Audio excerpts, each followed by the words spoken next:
Gemini, welcome sa first week of April reading mo. Kamusta Gemini? Maraming salamat Gemini kung lagi ka nanonood ng mga readings natin. Maraming salamat sa ating mga YouTube channel members, nag-avail ng subscription sa ating Facebook page at dun sa mga nag-avail ng mga personal readings natin. Kaya lalo na pala doon sa mga suki, yung mga veterano na pabalik-balik nag-a-avail. At kung interesado naman po kayo, mag-book, mag-inquire about reading services, mag-message privately lang po kayo sa aking official na Facebook page. Kung bago po kayo dito, please don't forget to like, share, follow, and subscribe. Lahat ng kailangan yung details nakalagay sa description, nandyan yung mga link. No? Kayo mag-alala, mga official na ano yan, link. Para mapunta na kayo sa FB page. Tap nyo lang yung link ko dyan sa ibaba and pupunta na kayo. Mariredirect kayo sa aking Facebook page. Wow! You have Rhino Spirit. Overcome any obstacle. So, mukhang malakas ang loob mo. Mukhang persistent kasi meron kang mga haraping obstacle, makakayanan mo yan Gemini. At saka malakas, strong ang spirit mo. Ayan, bukod sa ma-overcome mo yung mga problema mo itong first week, or kung meron mang mga nakaharang sa gabal, no, malakas ang loob mo na mag-initiate. You have stag spirit, take the lead. So, malakas ang loob mo na maging leader. Malakas ang loob mo na ikaw yung nagumawa, magsimula, no?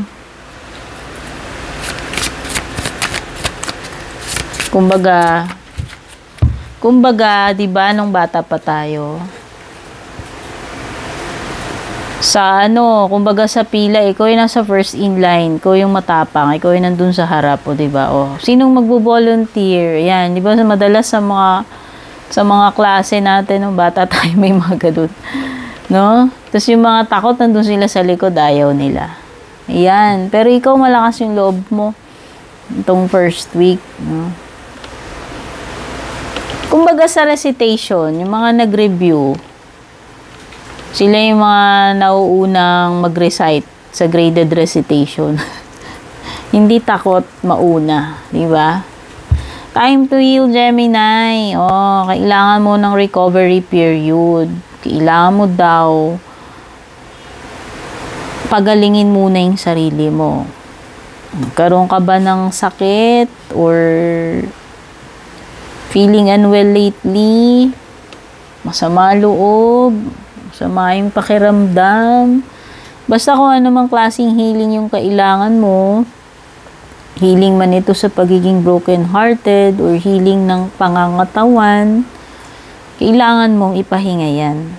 Kailangan mo munang makarecover, magpagaling. No? Itong first week. Huwag mo munang puwersahin yung sarili mo. Okay? Kapag kailangan ng pahinga, ibigay. Kailangan ng healing, ganun, no? Huwag abusuhin ang katawan. Huwag abusuhin ang puso. Ayan. Kung puso man pinag-uusapan dyan, ang pangatawan mo, no? Health mo man, or yung mga, heart matters.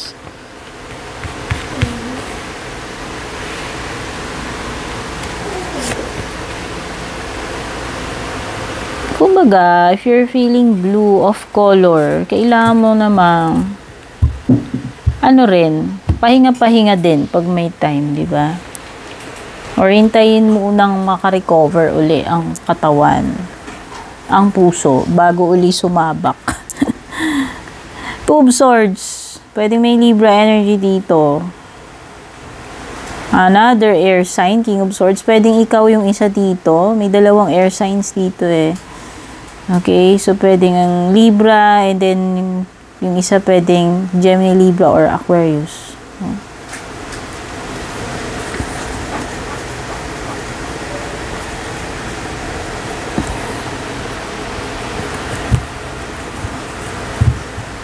Oo, pagod ka na.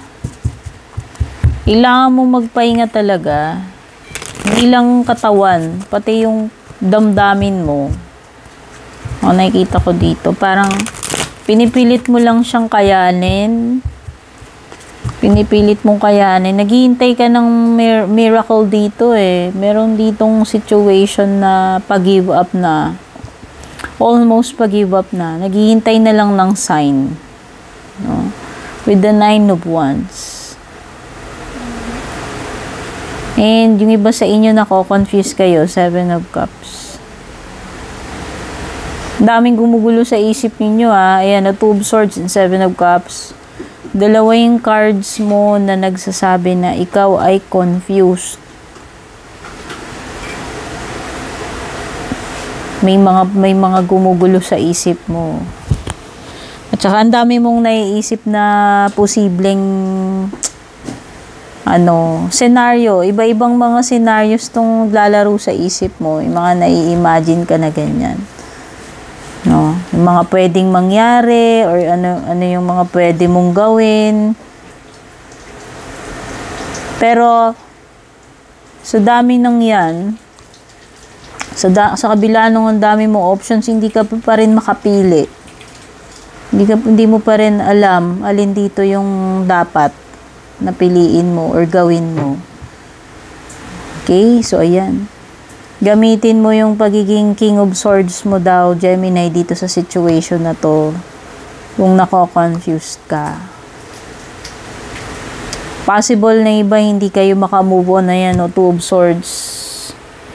Kasi hindi pa kayo magaling, hindi pa kayo okay.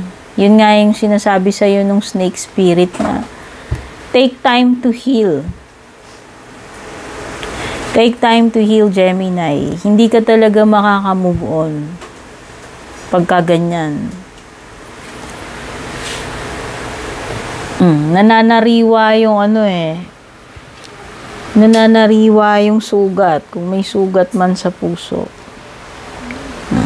Bad experience, bad relationship, heartbreak, ano man yan.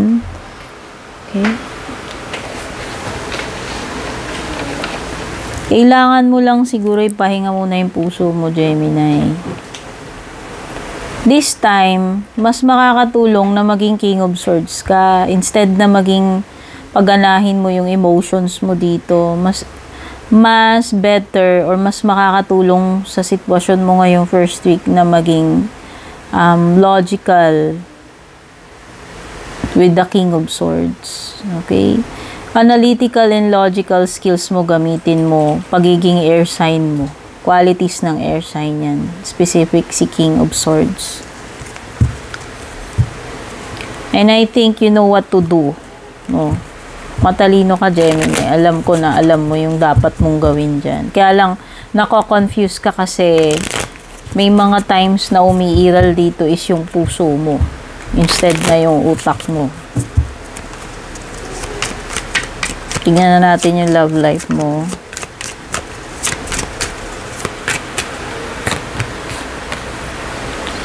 Call, hearing from them. Ayan, baka may magparamdam sa'yo, Gemini, na person. Tawagan ka daw, kontakin ka daw neto, mag-reach out sa'yo to, kung sino man ito. Past or present person, no? Ito na yung love life mo eh. O, pwedeng dadaan ka sa transition. Pagbabago. Pagdating sa relationship, ayan. O, may mga pinagdadaanan kayo ng person na ito. Or ikaw, pwedeng ikaw, parang meron something sa iyo na nag-i-evolve. Yung feelings mo, or nagbabago yung isip mo. Basta parang meron ditong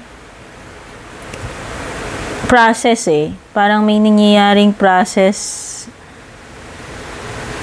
Meron kang pinagdadaanan. May mga feelings ka na pinagdadaanan. Proseso. Like yun, kailangan mo time to heal. Sa tingin ko yun eh. Andun ka pa rin eh. So, kailangan may magbago dito. Kailangan mo ng healing para magkaroon ng change dito. No? Okay, travel. Baka ito yung kailangan mo. Kailangan mo ng change of setting. para ma-refresh naman. Baka kailangan mo lang magbakasyon para makapag-unwind. Ma-detach mo muna yung sarili mo sa mga stress, sama ng loob, no?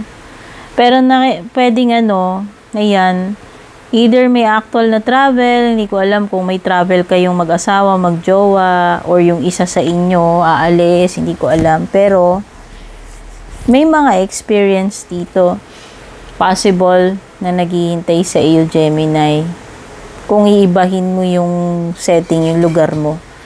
Okay, pwede ka may makilala sa ibang lugar. Pag nag-travel ka or nag-abroad ka, basta pag may nag-travel ka, iniba mo yung setting mo, kapaligiran mo, or may pinuntahan ka na ibang lugar, pwedeng may makilala ka doon. May mga bagong experience or bagong kakilala kang makikita doon. Closing message. Be brave and honest. Ayun na nga, take the lead. Ito na yun. Be brave, Gemini. Lakasan mo loob mo.